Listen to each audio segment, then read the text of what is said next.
Okay, so in this video, I want to have a discussion about the credit report system. And so I wanted to ask you some questions about your knowledge of the credit system and just in general, like, what do you know about it? Any, you know, whether you think it should be something that, whether you think it's something that is outdated and shouldn't be a tool that is used to represent people's credit worthiness or anything like that. A lot of questions. Yeah, just whatever. It's just, no, you don't even have to answer those. It's just a matter of what are your general idea and thoughts about it. Okay. You know, I was just throwing out some ideas out there. Just whatever you want to say about it. Okay. Yeah. So the credit system, I don't know the correct terms of it, but in my opinion, I believe the system is both good and bad. So for credit worthiness,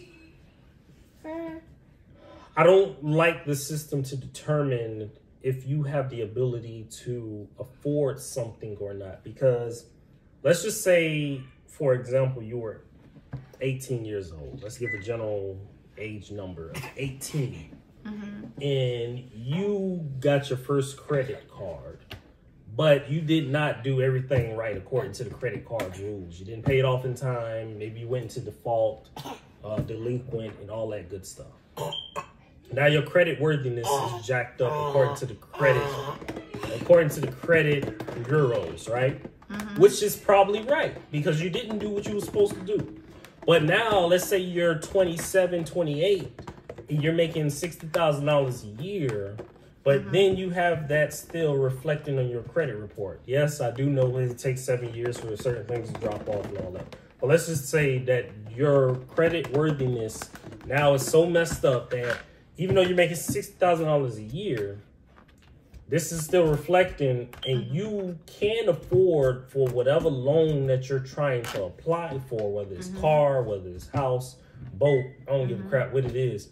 But if you apply for these things, the bureaus say, hey, you can't do this because based on your credit history, you're not eligible to purchase this item. You're not eligible for a loan to purchase this item. But your income, on the other hand, says that you can't afford it.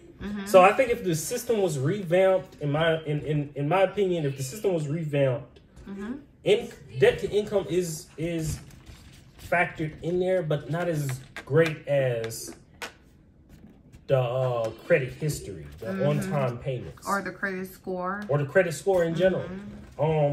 There are changes that are happening that I do know of, where I think even Congress was looking into a way to where they can kind of get rid of that old school credit system, but I'm not entirely sure of the details behind that. The Vantage score does give you, and most times, a higher score than your, what is the other score? FICO score. But and vice versa. Exactly. But I've seen it vice versa as well. But here's my thing. If I had to do it myself and say, okay, definitely you need to look at somebody's credit history, because if a person isn't paying their stuff on time, whatever. But I don't think that something needs to stay on your credit report for 7 years. Yeah. 7 years is a long time. That's a long time. And a lot of things can change within just a year. You know, a lot of people have default or went or had things messed up for them financially just in the pandemic. You know, in 2020. But here we are in 2023, and some people are right back on their feet. And they didn't take 7 years to do so. But why am I punished 7 years for something that I was just late one time on? Maybe I forgot. Maybe I had an illness in the family to where, hey, the last thing I'm thinking about is bills. You know what I'm saying? Maybe I did lose my job. Now, some things you can talk to your creditors about, but there are some times where late payments is just reflected on your credit from unforgiving circumstances in life that does happen, and it's like, man, that shouldn't be on my credit report for 7 years. I don't think so. So I think all I should be agree with forgiven. you. And you